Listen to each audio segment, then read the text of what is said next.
A new batch of asylum seekers are popping up at the U.S. Mexico border. Russians who are against the war in Ukraine. While U.S. officials have let dozens of Ukrainians through this week, Russians remain in limbo, prompting some to camp out on the pavement alongside a barbed wire border fence, defying warnings from Mexican authorities to leave. One woman told Reuters she had fled Russia with her children after being arrested at an anti-war protest there, and said she burst into tears when she was rebuffed at the U.S. border as Ukrainians were let in.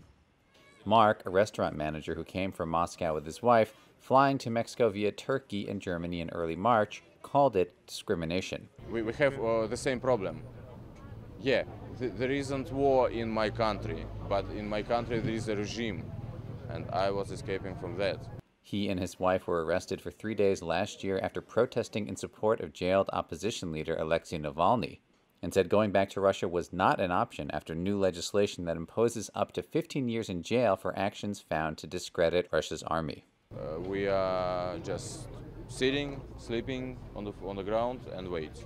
The devastation in Ukraine has caused 3 million Ukrainians to become refugees, according to the United Nations, most of them in bordering countries. Some Ukrainians crossing in Tijuana have been granted permission to stay in the United States for a year. But thousands of Russians have also left their country, according to media reports. Mikhail Shlyakov said returning to Russia meant fighting in a war he opposed. My country is dangerous for me. I am a young man. I have my mom original Ukraine. I have many brothers, sisters, Ukraine. Now, yeah, I know my country attack, but I come back Russia. I go to army and kill my brother and sister if come back.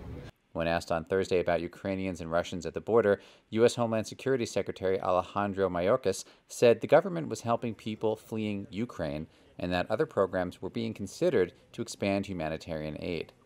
Between October 2021 and January, U.S. government data showed border officials encountered about 6,400 Russians, some of whom said they were dissidents and are now in the U.S. As the Russians wait, U.S. border officials have also turned away asylum seekers from Nigeria, Colombia, Honduras, and Mexico, sparking complaints of unfair treatment.